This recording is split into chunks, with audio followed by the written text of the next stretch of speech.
On se retrouve sur le site leadchess.org pour ce 22e épisode de notre série au cours de laquelle nous essayons d'atteindre les 1500 Elo en rapide.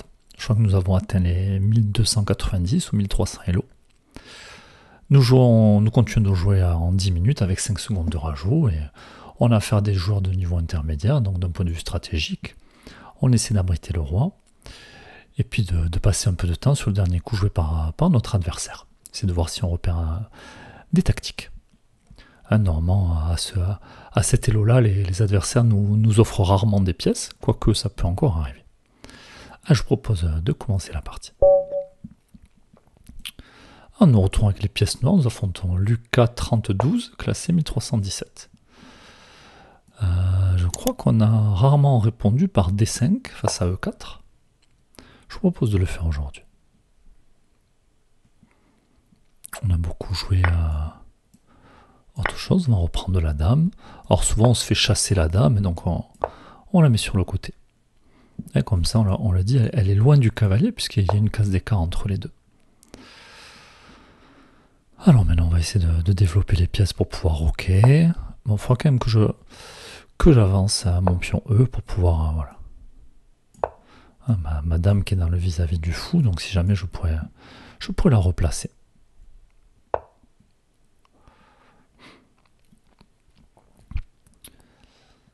Un adversaire qui attaque tout de suite ma dame. Or si je perds mon cavalier, je peux reprendre du pion, c'est pas très grave. Je vais la replacer.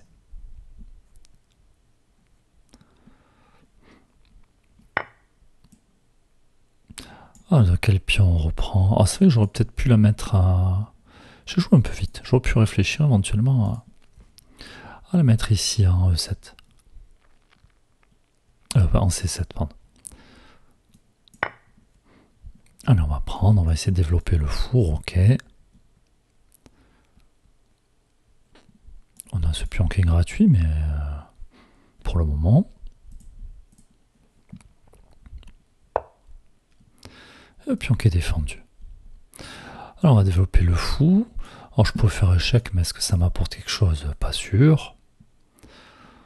Alors l'idée c'est... Où est-ce que je mets ce fou?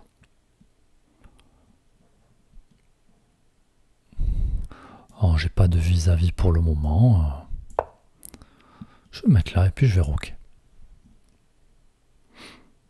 On pourrait croire que notre structure de pion est pas belle, mais au contraire, ça nous fait un bel abri pour le roi. Donc on a 4 pions à la défense du roi, et en face on a 3 pions qui peuvent nous attaquer. On va aussi développer notre fou de case blanche. Est-ce qu'on a envie de clouer le cavalier adverse ou pas?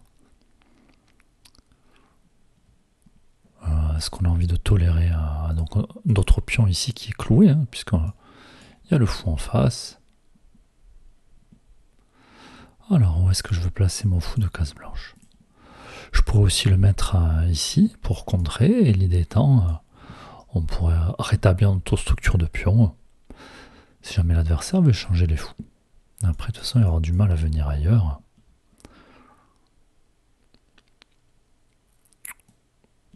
C'est ce qu'on va faire. Peut-être qu'il va pousser le pion.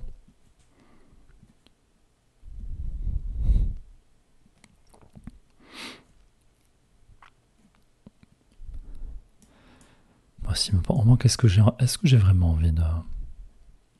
Parce qu'en fait, mon problème, c'est que mon pion F, on l'aime bien quand il est en F7. Et là, il va se retrouver ici en F6. Bon, en tout cas, l'adversaire ne change pas les pièces. On va placer une tour en face du roi, puisque l'adversaire n'a pas OK.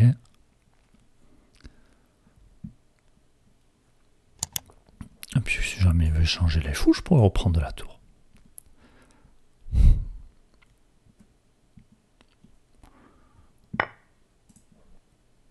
Alors, c'est là ma question. Est-ce que je veux reprendre de la tour ou du pion?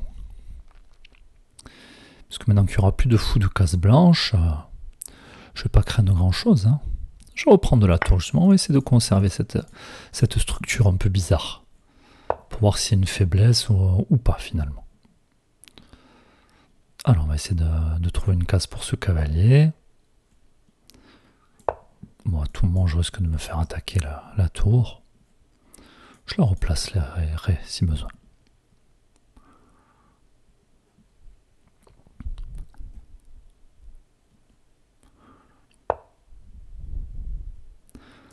Il faut que je méfie d'un coup comme celui-là.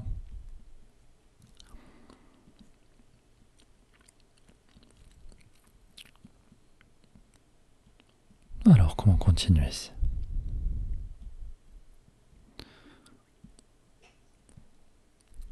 J'aime pas ma tour placée, j'ai peut-être envie de la replacer. Un coup un petit peu passif, mais c'est pas très grave. Puis l'adversaire pousse, ça me gêne pas d'échanger, il aura un pion isolé au centre. Et là je peux reculer mon fou.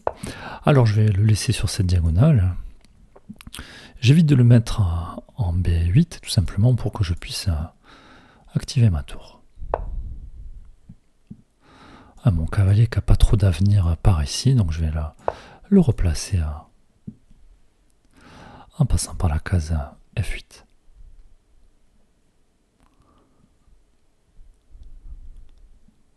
Après, à moi de voir où je veux aller. Il faut que je trouve aussi une case pour ma dame. Est-ce que je peux l'installer ici sur case blanche? Ça empêchera l'adversaire d'avancer le pion. On pourra doubler, on pourra ramener la tour.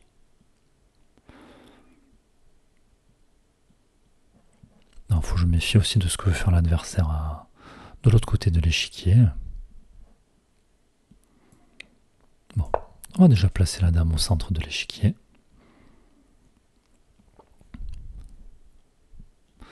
Au moins on a les tours qui sont liées. Après mon cavalier ne fait pas grand chose ici, on va peut-être l'avancer un peu. Alors est-ce que j'ai envie d'échanger ici? Pas spécialement, je me dis si l'échange pour reprendre du pion aussi, ça bloquera. Là je suis content de fixer les pions de mon adversaire sur case noire. Hein. Alors où placer mon cavalier? Mais après tout, si je mets ici, il n'aura pas trop d'avenir non plus.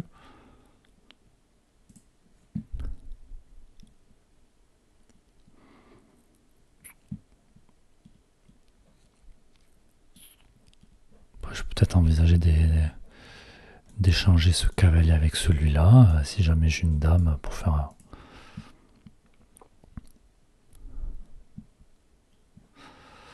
Bon, on va déjà mieux placer le cavalier. Puis pourquoi pas venir à la défense du pion.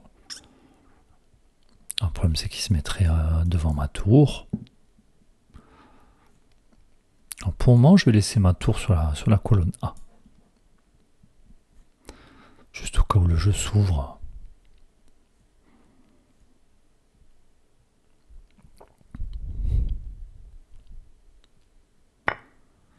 Un adversaire qui prend, il faut que je sache si je prends du pion ou de la dame. Alors si je prends de la dame, je risque de me faire chasser et puis les pions vont pas rester sur case noire. Pion l'adversaire. Alors je peux éventuellement ramener l'autre tour. Peut-être que je me fasse une case de sortie pour mon roi au cas où.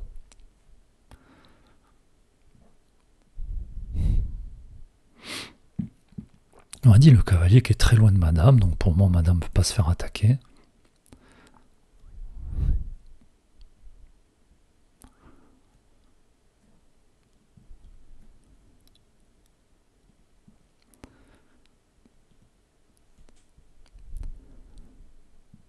Parce que je ne devrais pas avancer mon pion. Bon, maintenant c'est trop tard.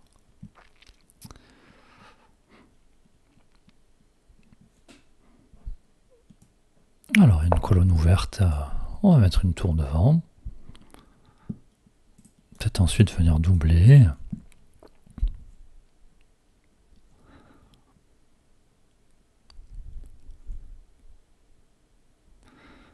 Il va peut-être falloir trouver un plan de jeu maintenant aussi.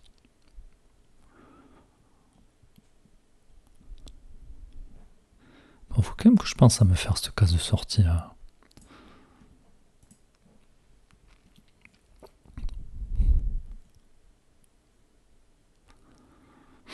Donc on le voit, l'adversaire qui a du mal à m'attaquer. Hein. Moi, pour le moment, j'ai du mal à trouver un plan. On va peut-être replacer le cavalier pour menacer le fou. Mais bon, ce fou, pour le moment, il fait rien du tout, en fait. Un adversaire qui replace son cavalier.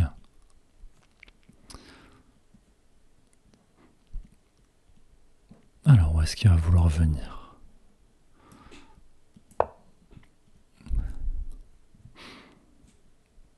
Alors, je regardais que je me fasse pas attaquer la tour ou la dame. Parce que si le cavalier venait là, il pourrait prendre mes pièces en fourchette. J'aurais peut-être dû pousser le pion d'abord.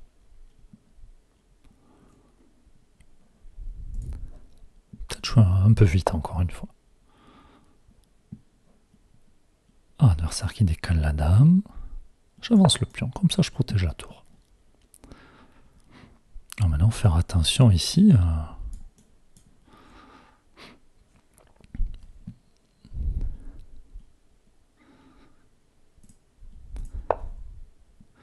Adversaire qui propose l'échange des dames. Je vais décaler la dame pour faire comme si je voulais éviter l'échange. Et on va voir s'il perçoit la menace de mat ici.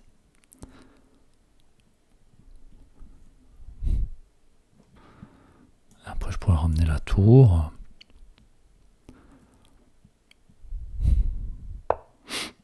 L'adversaire qui rate 1300 et quelques kilos. Et puis, on va finir la partie comme ça. Échec et mat. Bon, je suis pas sûr qu'on ait fait une très bonne partie. On était embêté, on ne sait pas trop où placer le cavalier. Bon, on voit qu'à ce niveau-là, l'adversaire n'a pas fait beaucoup d'erreurs. Il essaie de placer ses pièces. Et puis, en voulant échanger les dames, je ne sais pas trop pourquoi il voulait échanger les dames.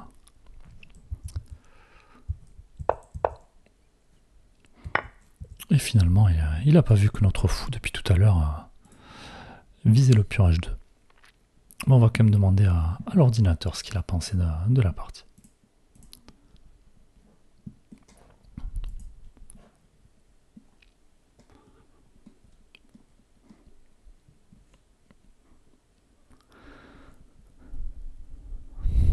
Et on va voir d'ailleurs si l'ordinateur préférait qu'on prenne du pion ou s'il préférait qu'on prenne de la tour. Mais finalement, mon roi qui est bien resté abrité. Alors, précision, nous avons joué à 95% de précision. Aucune imprécision, aucune erreur, donc finalement, plutôt une bonne partie de notre part. Et l'adversaire, 75% de précision, un peu sévère, je trouve, qui a fait une gaffe, donc je pense que c'est le moment où il nous laisse le mat. Voilà. Pardon. Donc le moment où il déplace le cavalier ici. Et après, il a fait une imprécision. Et on s'est demandé ce qu'il voulait faire avec son cavalier. On a compris, en fait, c'était pour protéger sa dame, pour proposer l'échange des dames. Là, il devait manquer d'idées, il ne savait pas trop quoi faire. Alors je suis surpris que l'ordinateur ne recommande pas de faire ce coup-là. On vous propose de passer en revue rapidement la partie avec l'indicateur.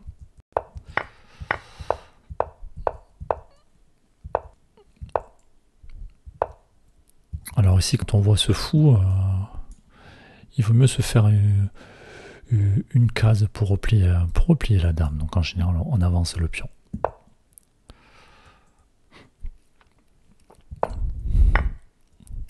Donc si les deux sont faisables, on préfère reprendre du pion E.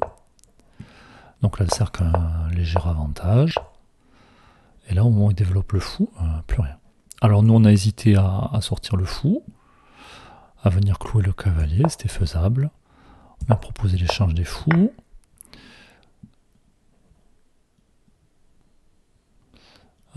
L'ordinateur qui hésite entre plusieurs coups, et finalement, il préfère reprendre du pion. Ok, on reprend de la tour, mais on voit que ça change pas grand chose. Quand on reprenne du pion ou de la tour, l'avantage reste à plus 0,3. Chercher à développer le cavalier. C'est que le fou, on ne savait pas si on voulait le laisser sur cette diagonale ou le ramener par ici. Mais finalement, on voit qu'il a été très utile sur cette diagonale. Ordinateur qui aime bien finalement notre idée de replacer le cavalier.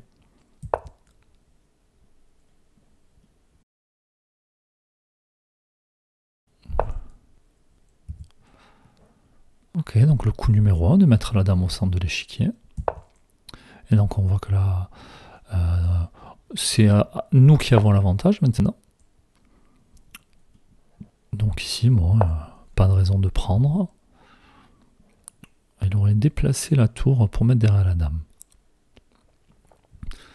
Il aurait replacé le cavalier, a priori pour le même endroit que nous. Ok. Ah, peut-être qu'il y avait... je ne sais pas. Donc là, on a repris du pion. On a dit on voulait fixer les pions sur case noire de l'adversaire pour que son fou ne vive pas. Et ici, on peut en train, je pense qu'il fallait pousser le pion pour maintenir un pion adverse sur case noire pour pouvoir le viser sur le long terme. Et finalement, tout à l'heure, quand on a ramené la tour pour mettre la pression sur ce pion, finalement, l'adversaire aurait pu avancer le pion.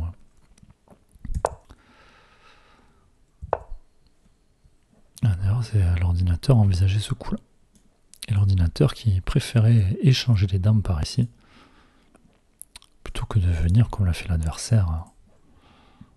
Et puisque là, on n'aurait pas pu venir menacer le mat, puisque la dame aurait couvert la case. Ah, c'est vrai que j'ai hésité à prendre le pion. Je préfère le fixer et puis me dire, bon, on n'est pas pressé, au moins j'ai le pion qui protège un tour, je peux toujours doubler les tours. Et si l'adversaire veut échanger, je peux peut-être reprendre d'un des deux pions pour avoir un pion passé. Bon, l'adversaire qui veut échanger les dames. On voit que la partie est proche de l'égalité, donc c'est sévère de lui mettre 75% de précision. Mais forcément, ici, il rate un... Alors, il aurait pu remettre le cavalier. Le cavalier à F3, qui aurait protégé la case.